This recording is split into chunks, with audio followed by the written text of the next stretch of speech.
米尔斯海默的另外一些说法就有些偏离事实了。他说，中国的复兴和强大似乎是美国人赐予的，是因为美国允许中国加入了世界贸易组织，向中国开放了美国市场，中国才获得了强大起来的机会。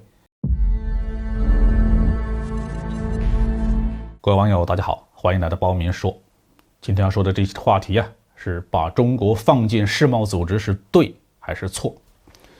今年呢，正值中国加入世界贸易组织20周年。美国芝加哥大学的著名的政治学者米尔斯海默发表了自己的回顾文章，对中国入世表现出极其强烈的后悔的态度。他说美国把中国放进了世贸组织，让中国强大起来之后，却不肯听美国人的话，变成了美国最大的对手。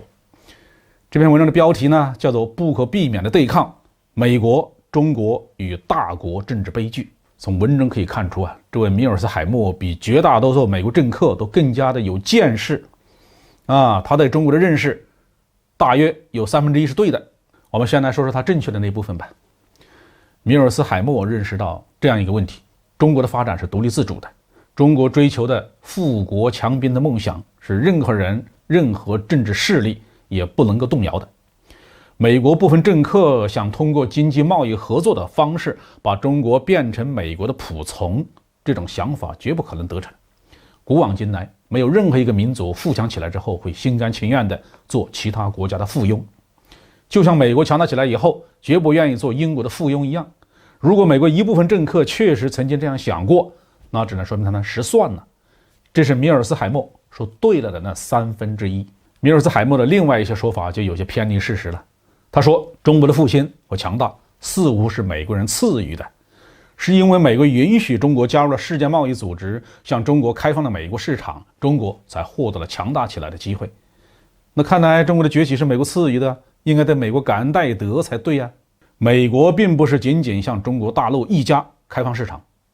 实际上所谓的最惠国待遇是提供给世界上绝大多数国家和地区的，包括欧洲国家、日本、东南亚国家、中国的台湾，甚至以印度和巴基斯坦都在内，都把美国作为自己最重要的出口市场。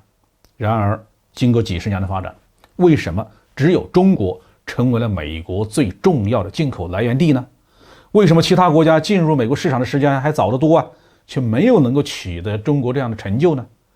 那只有一个解释，就是中国经济具有强大的内生竞争力。美国向中国开放，当然是中国获得了宝贵的市场机会，但是美国也获得了一个非常优秀的合作伙伴来提供价廉物美的产品，平抑美国的物价如果没有中国的大量的廉价的出口，美国人的经济危机可能已经爆发过很多次了。所以机会都是自己争起来的，条件都是互惠的。中国能够在国际经济贸易大环境当中取得今天的地位，是靠我们自己的努力。美国就算是想遏制，也是遏制不住的。记得在上个世纪90年代相当长的一段时间里面，围绕着要不要给中国最惠国待遇这个问题，美国内部几乎每年都要上演激烈的争吵。有好多年了，我都记得都发生了国会不给中国最惠国待遇，最后美国的总统出面否决的情况。为什么会发生这样的情况？就是因为美国实际上离不开中国的出口。如果中国不进入世贸组织，在过去1年半这个疫情大流行里面，就不可能有如此大量的防疫物资解全球各国的燃眉之急，就不会有这么多的生活必需品供应全世界的各国。这就是米尔斯海默搞错了的1/3。这位米尔斯海默搞错的另外一个1/3，是中国强大起来以后会建立强大的军事力量，向外施加自己的影响力，和美国争夺世界领导权。那如果按照欧洲传统的帝国争霸的理念，中国早就应该发动世界大战了。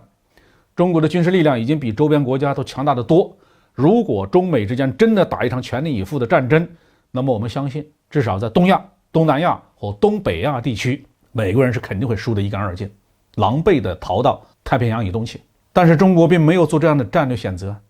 中国一直追求的是独立自主的和平发展道路。这不但是因为中国人民和中国政府爱好和平，也是因为中国拥有漫长的历史，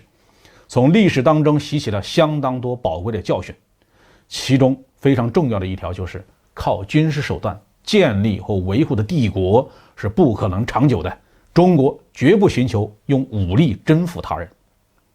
这期话题就到这里。